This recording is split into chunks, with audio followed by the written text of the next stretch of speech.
자, 안녕하십니까. 미래부자 김과장입니다. 자, 오늘 증시 정말 최악이었죠. 특히나 코스피 같은 경우는 마이너스 1.63%까지 빠지면서 마무리가 되었는데, 코스닥은 마이너스 3.77%까지 빠졌습니다. 전날 해외 증시조차도 좋지 못한 모습 보여줬고, 특히나 기술주 위주로 계속적으로 빠지는 모습 보여주고 있죠. 최근에 전쟁 장기화, 그리고 금리 인상, 인플레이션의 우려로 인해서 계속적인 유동자금이 빠지고 있고, 한국 증시 또한 외국에서 투자를 하는 것보다 매도를 취하는 방향으로 나오고 있다. 자, 지금 주가 폭락이 이유가 뭐겠습니까? 다른 거 없죠. 외국인의 자본이 빠져나가고 있다라고 보면 되고, 한 달 동안 5조 넘게 순매도로 이어가고 있다고 합니다. 그래서 외국인들이 생각을 바꿔서 외국인들이 매수하는 종목들을 좀 유심히 살펴봐야 되지 않을까라는 생각이 들고요. 지금 같은 증시에서 외국인은 어떤 것들을 매수하는가, 이런 것들도 살펴보는 게 어떨까. 그리고 제가 누누이 말씀드리지만 올해는요, 글쎄, 코로나에 대한 어떤 테마도 끝났고 글로벌적인 이슈라고 한다면 전쟁에 대한 이슈, 뭐 식품이라든지 이런 것들, 뭐 국내 이슈는 여러분 아시는 것 같이 쌍용 인수전에 대한 어떤 이슈, 이런 것들이 있죠. 그런 거를 제외하고는 재무제표가 우량하고 실적이 상승할 것 같은 그런 종목들을 주목하는 게 좀 어떨까라는 생각이 듭니다. 자, 그래서 저는 재무제표가 우수하고 저평가된 종목, 세 종목, 시젠 당연히 들고 있죠. 세 종목만 지금 거래를 하고 있고, 이거 어제 영상에서 보여드렸죠. 어제 영상에서 보여드렸고, 이거는 오늘 이제 상황입니다. 보시면 아시겠지만, SAMD 같은 경우는 오늘 2% 정도, 3% 정도 반등을 했기 때문에, 한 10만원 정도, 5% 수익을, 유지했고, 유니드 같은 경우는 장중에 4% 수익을 줬지만, 사실 지금 들어가 있는 비중이 얼마 크지 않기 때문에 그냥 놔뒀습니다. 놔두니까 현재 마이너스 1% 정도. 휴스틸 같은 경우도 장중에 어느 정도 올라갔다가 많이 눌려지는 모습을 보여줬습니다. 오늘 증시 대비해서 세 종목 다 그나마 상승하는 모습을 보여줬기 때문에 그나마 다행이다 라는 생각이 좀 들고, 이 종목들 저는 개인적으로 그렇게 생각을 하거든요. 3% 이상만 된다면 수익 실현을 해도 크게 문제가 될 것 같지 않다라는 생각이 듭니다. 요즘 주식 시장이 원체 이렇게 움직임이 복잡하게 이어지기 때문에 장기 투자가 무조건 답은 아니죠. 그래서 3%를 꾸준히 먹는다라고 생각을 한다면 복리로 계산했을 때 그 수익률이 어마무시하다. 여러분들도 마찬가지고 저도 마찬가지지만 개인 및 투자자들이 돈을 못 버는 이유 중에 하나가, 제가 시젠으로 실수한 이유가 내동매매입니다. 결론적으로 내동매매예요. 자, 결론적으로 내동매매고, 계획을 세워서 떨어지더라도 내가 어쨌든 2차 매수, 이때쯤 3차 매수, 이런 식으로 계획을 세워서 대응을 한다면, 물론 그 종목이 당연히 여러분께서 봤을 때 믿음이 있어야 되겠죠. 그런 것이 선행한다면 3% 정도 수익을 내는 거는 사실 크게 어렵지가 않습니다. 단 이거를 장기적으로 들고 가서 큰 수익 극대화하기에는 사실은 상당히 어려울 수도 있겠죠. 그래서 그런 것들을 조심을 해야 될 것 같고, 뭐 제가 1%, 2%, 3% 이렇게 올랐을 때 1년에 한 33%만 올라도 사실 엄청난 거거든요. 근데 요즘은 원체 하루에 30%씩 급등락하는 것들이 많기 때문에 욕심이 생기다 보면 결론적으로 이럴 수밖에 없는 그런 시장이 되지 않을까라는 생각이 듭니다. 그래서 초심으로 돌아가기 위해서 제가 이 영상을 비중을 최소화하고 찍는 거다라고 여러분께서 이해해 주시면 좋을 것 같습니다. 자, 첫 번째 종목부터 SAMT부터 살펴보면, 제가 말씀드렸던 것처럼 이 120일선만 유지를 해준다면 어느 정도 좋은 모습 보여줄 거다라고 말씀드렸고, 어제 20일선 돌파했고 오늘 240일선을 돌파하는 모습을 보여줬습니다. 그래서 현재까지는 우상향하는 모습을 보여주고 있지만, 어디까지나 주식은 알 수가 없기 때문에 수익이 어느 정도 발생됐을 때 매도하는 것도 나쁘지 않다라고 보여지고, 저는 그때 말씀드린 것처럼 목표 주가에 대해서 1차, 2차, 3차 목표 주가에 대해서 말씀을 드렸던 걸로 기억이 납니다. 그래서 참고하시면 될 것 같고요. 두 번째, 휴스틸이죠. 휴스틸이라는 종목도 현재 눌렸다가 어느 정도 다시 올라가려고 하는 모습을 보여주고 있는데, 이 종목 또한 마찬가지로 거래량이 한번 터졌었습니다. 이렇게 거래량이 한번 터지고 나서 그 뒤에 이런 눌림 자리는 어느 정도 세력의 움직임이 포함되어 있지 않나 라는 개인적인 생각이 들고요. 이 또한 지금 241선, 21선, 그리고 121선을 정확하게 지켜주면서 올라가려고 하는 모습을 보여주고 있기 때문에 어느 정도 아직까지 차트적인 모습에는 아무런 문제가 없다라고 저는 개인적으로 생각이 들고요. 자, 세 번째 종목 유니드 같은 경우도 오늘 21선을 터치를 하고 떨어지는 모습을 좀 보여주고 있고, 최근에 거래량이 많이 터지고 있죠. 그렇기 때문에 아직까지는 차트상으로 아무런 문제가 없다라고 저는 개인적으로 판단이 들고, 이 종목들에 대해서는 어제 영상에서도 간간히 말씀을 드렸기 때문에 전부 세 종목 다 재무제표가 우수하고 저평가주에 실적이 사상 최고의 실적을 낼 예상이 되는 그런 종목이다라고 생각을 하시면 될 것 같습니다. 그렇기 때문에 어느 정도 안정적인 투자가 가능하다라고 생각이 듭니다. 물론 뭐 급등을 하고 급락을 하는 거에 대해서 어느 정도 익숙해져 있거나 그런 쪽에 자신이 있으신 분들은 사실 이런 종목들을 쳐다보지 않는 게 좋지 않을까. 저는 개인적으로 시즌에 대한 어떤 패배감이라고 해야 되나요? 그런 한번 시기에 뒤인 적이 있기 때문에 이제는 정말 안전하게 잃지 않는 주식을 투자를 하겠다. 원칙을 세우고 분할 매수, 분할 매도, 그리고 그게 수익이 크진 않더라도 한 달로 했을 때 50에서 100만 원 정도를 벌더라도 안전하게 직장인들이 투자할 수 있는 그런 방법으로 해보겠다라고 해서 여러분한테 말씀을 드리고 있고요.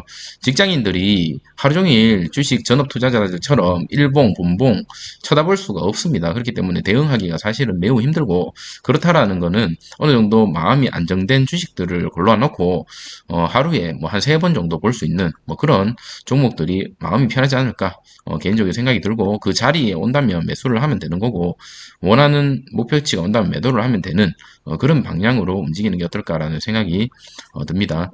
자, 특징 뉴스, 오늘 중요 뉴스, 제가 생각할 때 중요한 뉴스 살펴보고 마무리하도록 하겠습니다. 자, 최근에 외국 주식들도 계속적으로 기술주들은 급락을 하고 있어요. 국내도 마찬가지죠. 지금 카카오라든지 카카오뱅크 뿐만 아니라 네이버, 그리고 게임사들 다 폭락 중입니다. 세계 1위 시총 왕자 애플 또한 오늘 어제였나요? 아람코코 교체해댔죠. 시총이 교체가 됐다 보시면 되고요. 미국 물가 서프라이즈, 달러의 강세가 계속적으로 이어질 전망이고요. 그렇기 때문에 지금 현재 어디까지 올라갈지, 이게 전쟁에 대한 이슈도 같이 포함되어 있기 때문에 그렇습니다. 미국 4월 물가가 8.3% 시장 예상치보다 더 많이 나왔죠. 그러다 보니까 이제 이렇게 증시가 좋지 못하게 흐르고 있고, 전월 대비로 소폭 하락이나 정점 무심이 든다. 나스닥 3%대 급락. 오늘 코스닥도 3% 이상 급락했죠.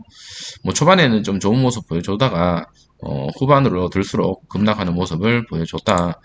미국 인플레이션 현재는 멈췄지만 아까 말씀드린 것처럼 달러의 상승 여력이 아직 많이 남아있고 연준에서 금리 인상에 대한 어떤 압박들이 아직 남아있기 때문에 이 인플레이션에 대한 어떤 여력이 남아있습니다. 특히나 어제 제 뉴스에서 보신 분들 아시겠지만 연준에서는 금리를 계속적으로 올리지만 우리나라처럼 어느 정도 계속적으로 따라가는 나라들도 있을 뿐더러 제로 코로나 아니죠. 제로 금리를 유지하려고 하는 나라들도 있고, 그런 나라들은 더욱더 인플레이션이 가속화될 수밖에 없다라고 저는 개인적으로 생각이 듭니다. 그러다 보니까 안전자산인 금이라든지 달러라든지 뭐 이런 기초자산이죠.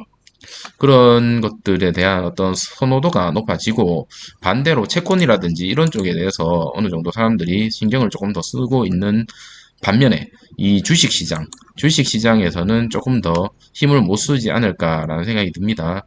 여기에 엎친 데 덮친 격이라고 현재 전쟁이 장기화될 수도 있다라는 뉴스가 뜨고 있죠. 현재 전쟁에 대한 장기화에 대한 우려.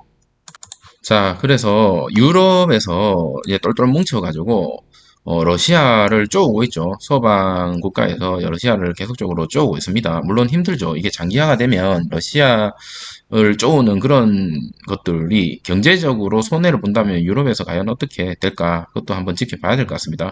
전쟁으로 인해 서방 국가들이 져야 하는 경제적 피해가 계속적으로 늘어나고 있죠. 독일 같은 경우는 지금 천연가스에 대한 어떤 부족한 부분, 그런 부분, 유럽 쪽에서는 아무래도 지금 러시아에 대한 의존도가 많이 높았습니다. 천연가스. 현재까지는 분열 조짐은 거의 없다. 하지만, 헝가리와 러시아 석유 금수를 거부했고, 자, 그리고 프랑스가 미국이 제시한 러시아 약화라는 전쟁 목표 바이든 대통령의 식품과 유가 상승은 푸틴 때문이다. 쉽게 얘기해서 아직까지는 괜찮다. 아직까지 유럽이 똘똘 뭉치고 있다라는 건데 이게 과연 식량 부족, 물가 상승, 에너지 고갈 이런 것들이 계속적으로 지속이 됐을 때도 유지가 될 것인가에 대한 어떤 퀘스천 계속 지켜봐야 되지 않을까라는 생각이 들고요.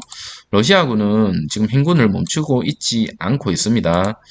돈바스 80% 점령했고 동남부 속속 장악하고 있다라는 뉴스 기사가 떴고 지금 단기로 전쟁이 끝날 것 같진 않아요. 애초에 예상했던 전문가들이 한 달에서 두 달 정도에 끝날 거다, 속전속결이다라고 얘기를 했는데 지금 그렇지 않은 모습을 보여주고 있죠. 이러다 보니까 아시아 국가에서도 EU, 미국 강력한 러시아 제재 지속적으로 아시아 국가도 참여를 하고 있습니다. 전 세계적으로 이제 쪼고 있는데 문제는 뭐냐면 러시아가 멈추지를 않고 있죠. 자, 독일, 러시아 가스 없이 올 겨울 견딜 수 있을 것. 자, 올 겨울 견딜 수 있을 것. 자, 쉽게 얘기해서 올 겨울은 견딜 수 있을 것. 이렇게 보여집니다. 제가 봤을 때는. 그러면 만약에 전쟁이 장기화가 돼서 만약에 1년, 2년, 3년이 됐을 때 과연 증시 그리고 연방국가 EU 이런 곳에서 계속적으로 똘똘 뭉쳐서 경제적으로 압박을 줄 수 있을까? 물론 러시아가 그때까지 버틸 수 있을까? 여러 가지 이런 문제점들도 살펴봐야 될 것 같고 이런 가스에 대한 문제, 식품에 대한 문제, 우리의 식량에 대한 문제는 당분간은 조금 지속되지 않을까라는 개인적인 생각이 듭니다. 그러다 보니까 현재 사료주 같은 경우 많이 올랐긴 하지만 상대적으로 좀 덜 오른 내주 산업이라든지 이런 것들을 조금 지켜볼 필요가 있지 않을까라는 생각이 조금 드네요. 저는 개인적으로. 자, 그리고 마지막 국내에 대한 이슈죠. 테마. KG. 오늘 KG 그룹들 다 올랐습니다. 특히나 KG ETS죠. ETS 같은 경우 상한가 찍었고, KG 그룹들이 다 오늘 같은 장, 코스닥이 3% 이상 떨어지고 코스피가 1%대 이상 떨어지는 이런 장에서도 전부 전원 상승하는 모습을 보여줬죠. 그것도 엄청나게 많이 상승했습니다. 그리고 KG 같은 경우는 사실은 지금 초반에 에디슨이라는 회사 이름이 바뀌었죠. 에디슨이라는 경우 사실은 새우가 고래를 삼키려고 했었죠. 그래서 말도 안 되는 그런 이슈로 주가를 엄청나게 많이 띄웠는데 이거 거의 작전주였죠. 이거 망했고 두 번째 쌍방울이랑 이제 KG 남아 있는데 제가 봤을 때 쌍방울보다는 KG가 자금력이라든지 여러 가지 이슈 그리고 KG 스틸, KG 철강이랑 자동차랑 또 연관성이 있기 때문에 이런 쪽으로 조금 더 좋지 않을까라는 생각이 듭니다. 최근에 KG 쪽의 움직임이 심상치 않습니다. KG 단타로 사실은 저는 오늘 KG ETS 쪽 들어가가지고 조금 먹긴 했는데 단타는 사실 좋아하진 않는데 그런 앞으로도 조금 더 지켜봐야 되지 않을까라는 생각이 듭니다. 테마가 형성이 되면 수급이 몰리고 수급이 몰리면 세력들이 주가를 매집하고 올리고 내리고 하기가 좋습니다. 자, 그래서 당분간 국내에 대한 어떤 이슈는 이 KG 쌍용차에 대한 테마가 아직까지는 죽지 않고 있다라는 게 제 개인적인 생각이고 사료주, 식품주 이런 쪽도 아직 완전히 죽지는 않지 않았나라는 생각이 좀 듭니다. 물론 많이 올렸기 때문에 사실은 보유자의 영역이라고 볼 수도 있긴 하지만 전쟁이 장기화가 된다면 한 번 더 세력들이 올릴 수 있는 그런 좋은 먹거리가 되지 않을까라는 생각이 듭니다. 왜냐하면 새로운 테마가 새로 나오면 거기에 따라서 주가가 또 올릴 수가 있는데 현재까지는 새로운 테마가 크게 보이진 않고요. 지금 들고 있는 어떤 철강이라든지 이런 쪽 시멘트 이런 쪽으로도 한번 생각을 해보시는 게 어떨까라는 생각이 듭니다. 자, 오늘 특별한 이슈는 없었고 여러분께서는 제 영상을 보시고 일반 직장인이 안정적으로 투자를 하려고 노력하는 모습을 보고 계신다라고 생각을 하시면 될 것 같습니다. 오늘 하루도 고생 많으셨고요. 내일 또 찾아뵙도록 하겠습니다. 감사합니다.